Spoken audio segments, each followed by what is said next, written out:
So another way in which cognitive behavioral therapy is useful is working with the catastrophizing thinking that tends to happen with anxiety.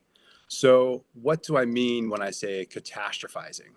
Catastrophizing is another type of cognitive distortion that occurs when we experience a surge of anxiety or distress in the moment, and we really believe that the worst case scenario is definitely going to happen in this moment.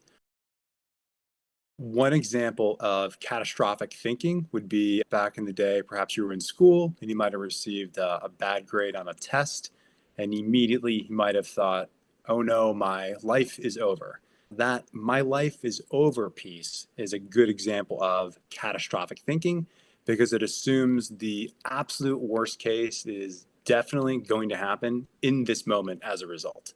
So, one of the ways which we can work with catastrophic thinking is to do something called a thought record. And really, a thought record is a very measured or procedural approach. Usually, it has 5 steps where you initially identify the irrational thought. In this case, it would be the my life is over. And then you start to weigh the evidence for that irrational thought and then the evidence against that irrational thought. So we go with the evidence for the irrational thought first because we think things for a reason, right? So it's good to validate for yourself and understand why you think and feel this irrational thought in the first place.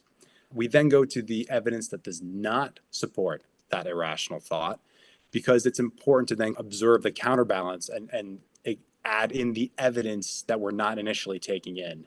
In this case, with the my life is over, obviously be okay, the evidence for why do I think this? Perhaps it feels really intense in this moment and I'm really upset with myself, and that might feel like it's a life ending event. But then when you pause and think about it, the evidence against that is okay, obviously this isn't going to end my life. More than likely, there are going to be some negative outcomes to it, but it certainly isn't going to end my life.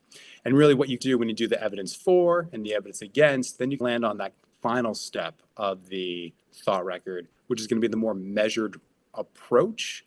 And when you take that approach, you take both parts into account and you try to develop a more kind of whole minded perspective around the situation instead of just leaning into and accepting the catastrophic thought is true.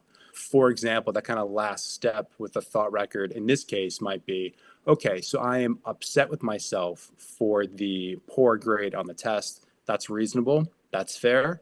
But it certainly doesn't mean my life is over. This is now an opportunity for me to show to myself and show other people that I can take on this type of challenge and certainly do better next time. And the more you do these thought records, the more you train yourself to not engage in catastrophic thinking as much. And even when it does happen, you're able to work through this thought record measured approach in a more helpful way. So it prevents you from spiraling out in the moment as a result. So ultimately, catastrophic thinking really is a common cognitive distortion when it comes to anxiety, and something we feel very confident in working with our clients here at Good Therapy SF. Take care.